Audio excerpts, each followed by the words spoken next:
ও বন্ধুরে, কত কাপড়ের ফ্যাক্টরি দেখলাম, কত কেনাকাটার জায়গা দেখলাম, কিন্তু হায়াত কিনার কোনো ফ্যাক্টরি আজও খুঁজে পেলাম না। আপনারা জবান খুলে বলুন, হায়াতের মালিক কে? হারিয়ে যাব একদিন আমি, রবনায় ভুবন চিরদিন। রাফায়াত ছেলেটা অসুস্থ, হঠাৎ করে অসুস্থ হয়ে গেল।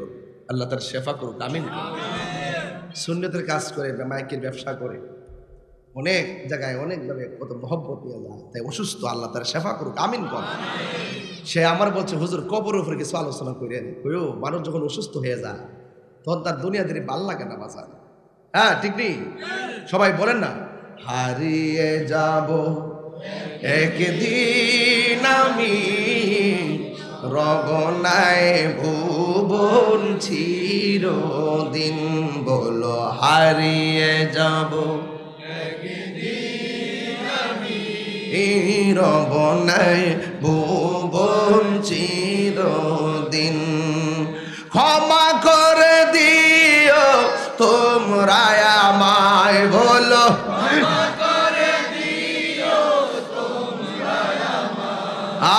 ভুল করে তাকে যদি কোনো দিন, হারিয়ে যাব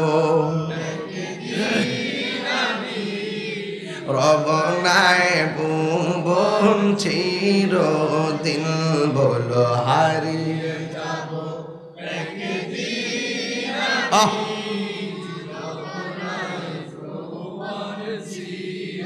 বাসে বাগানে বাগরস্থানে, হইতো দিবে মোরে কবর। তোমরা আমায় যাবে ভুলে, রাখিবে না জানি কোনো খবর। বাসে বাগানে বাগরস্থানে, হইতো দিবে মোরে কবর। তোমরা আমায় যাবে ভুলে, রাখিবে না জানি কোনো খবর। পড়বে কি মনে আমার কথা, ফেলবে কি অশ্রু কোনো দিন, হারিয়ে যাব রবনায় ভুবন চিরদিন। বলো হারিয়ে যাব রবনায় ভুবন চিরদিন। ক্ষমা করে দিও তোমরা আমায়, বলো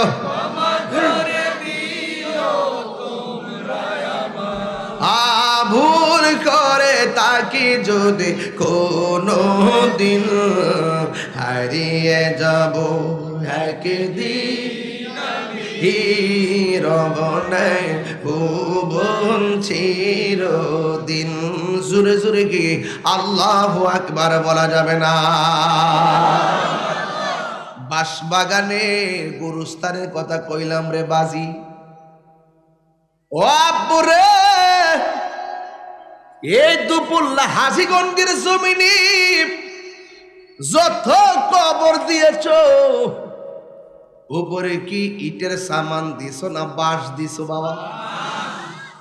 একটাবার খেয়াল কইরা দেখেন রে ভাই রে, বাঁশটা পচার আগে লাশটা পচে যাবে। কথা কি? আরে এমন একটা জিন্দেগি তৈরি করুন, যেই জিন্দেগি তৈরি করার কারণে কাফনে পছন্দ রে না। চিন্তা করে দেখেন, হিসাবটা মিলাই দেখেন, শত শত বছর পর কাফনের কাপড়ে মুড়ানো আশেকের লাশ পাওয়া যায়। কবরে যাওয়ার পর 3 দিন পরে নাকটা পচে যাবে। কয় দিন? 6 দিন পরে নখ গোলা খুলে যাবে।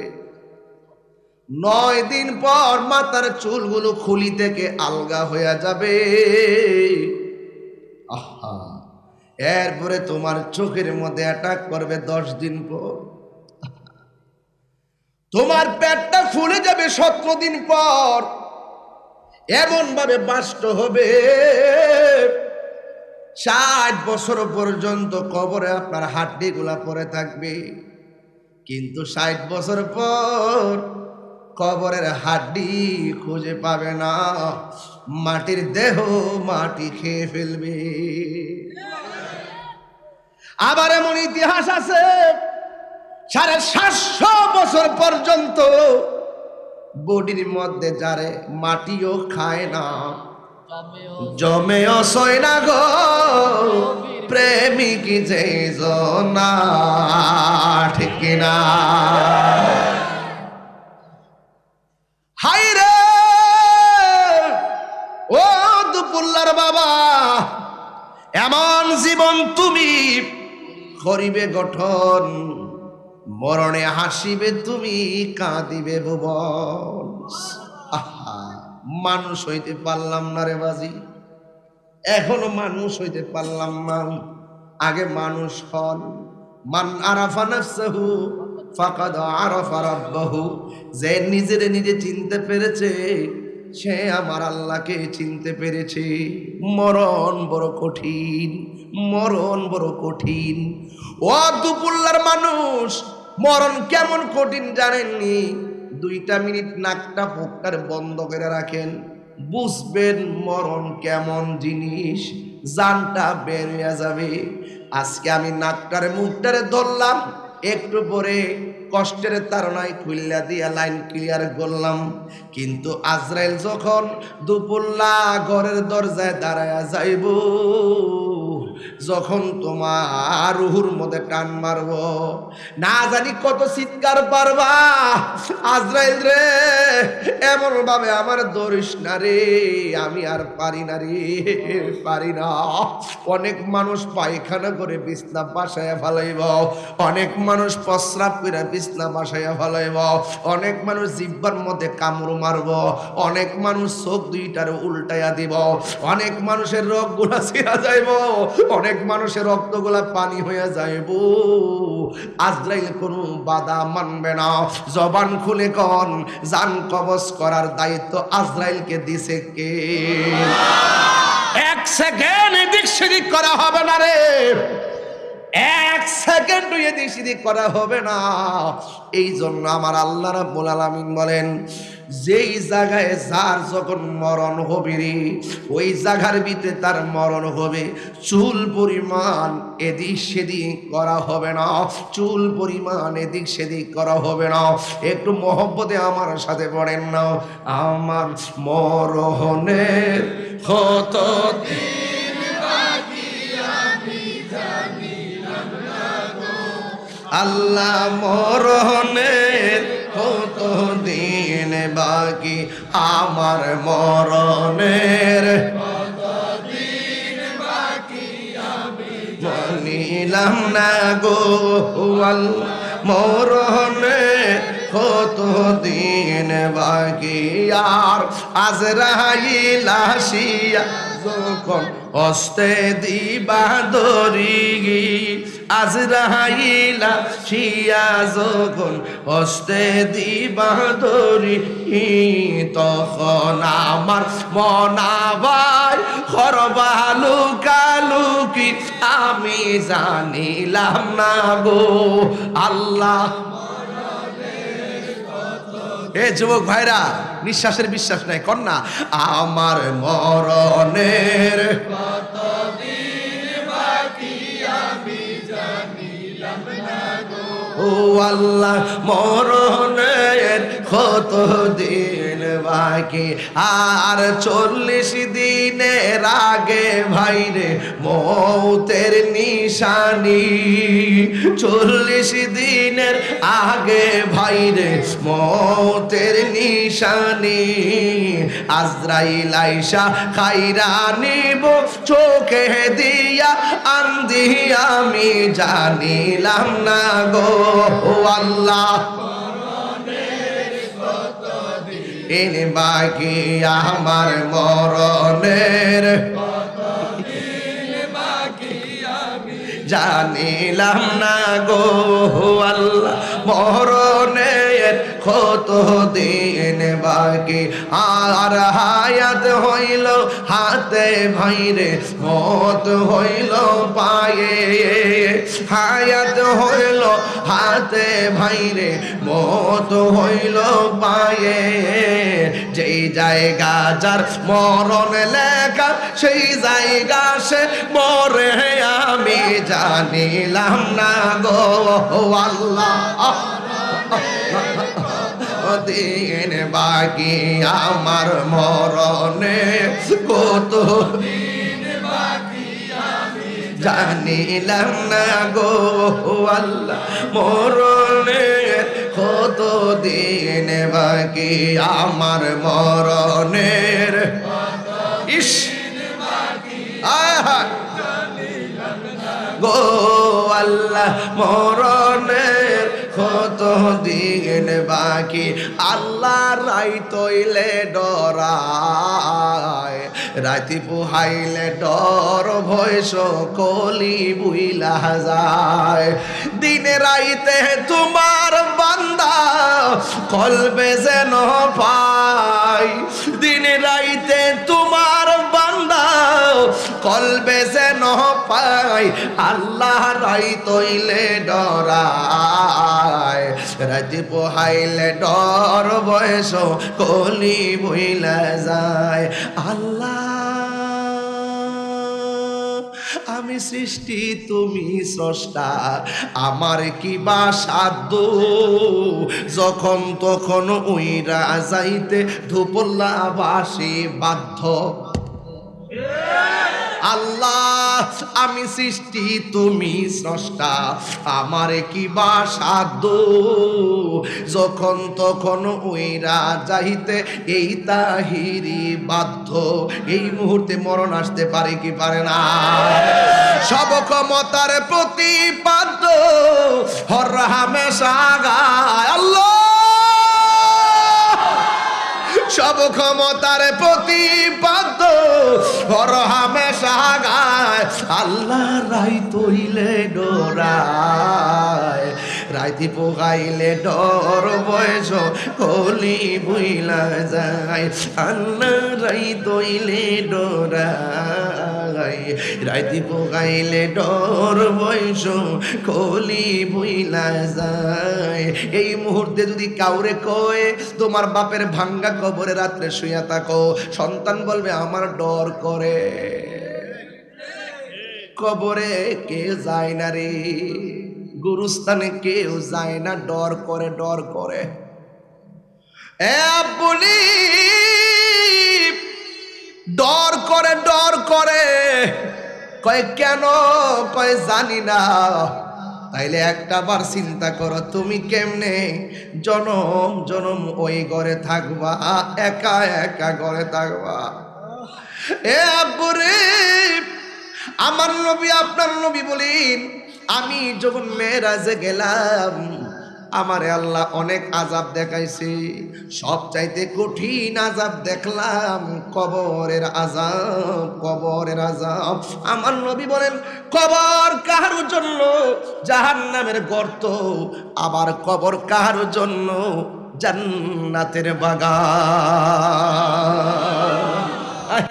ভাবির মনোযোগ আমি বুঝাইতে চাইতেছি কবরটা হলো আখিরাতের প্রথম মঞ্জিল কথা কন না কেন এই কবরে দরা খাইলে হাসরেও কথা কন না এই কবরে দরা খাইলে হাসরে দরা খাইলে মিজানে দরা খাইলে ফুলসিরাত তাহলে যাইবেন কই যাওয়ার উপায় আছে চেকপোস্টে দরা পাসপোর্ট নাই ভিসা নাই যাইতে পারবেন নি এই জন্য আমার যুবক ভাইয়েরা আমার নবী আপনার নবী রাহমাতুল লিল আলামিন বলেন আমি দেখলাম সবচাইতে বড় আযাব হলো কবরের আযাব এরপরে আমি আরেকটা ঘাট আছে ওই ঘাটের নাম হলো ফুলসিরাত জোরে কোন নাম কি চুলের চাইতে চিকন হীরার চাইতে ধারালো আমি যখন আজকে শিরারচর ব্রিজের মধ্যে যখন উঠেছি, নিচে দেখলাম পানি পানি। মেঘনা নদীর ব্রিজে উঠলাম, নিচে পানি। পদ্মা সেতুতে উঠলাম, নিচে পানি। যমুনা সেতুতে উঠলাম, নিচে পানি। ভৈরবের ব্রিজে উঠলাম, নিচে পানি। কর্ণফুলী টানেলে গেলাম, ডানে বামে পানি।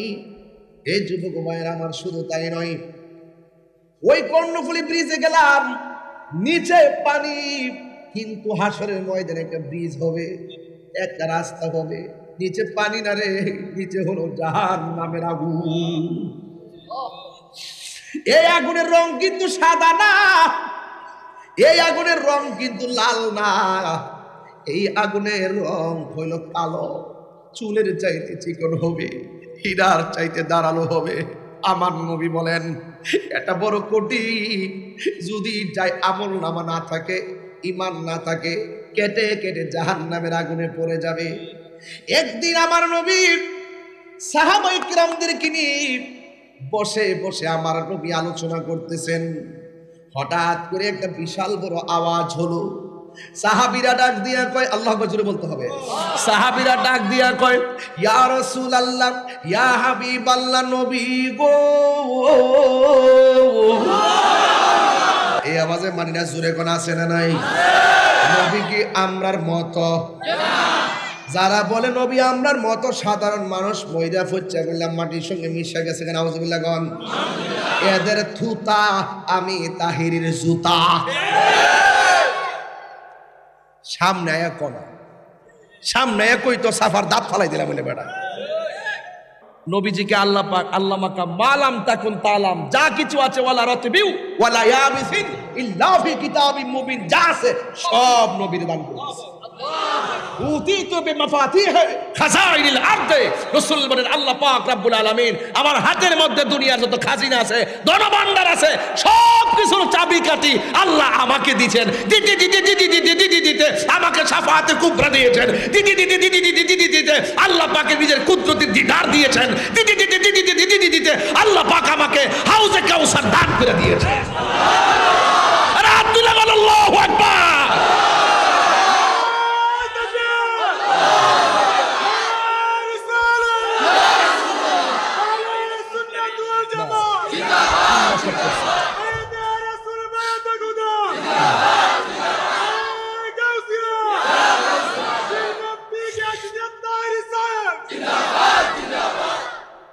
ইনুস নবীরে যে মাছে খাইছে, কথা কস তু বাইত গেদি জ্বালাইছ, অন কথা কইতো না। ইনুস নবীরে যে মাছে খাইছে, এই মাছটারে আরেকটা মাছে খাইছে। ফতোয়া আলমগীরিতে লেখা আছে, ইনুস নবীরে যে মাছে খাইছে, এই মাছের ফেটটা এত দাম, আরশে আজিমতি কথা। সুবহানাল্লাহ কইতেন না?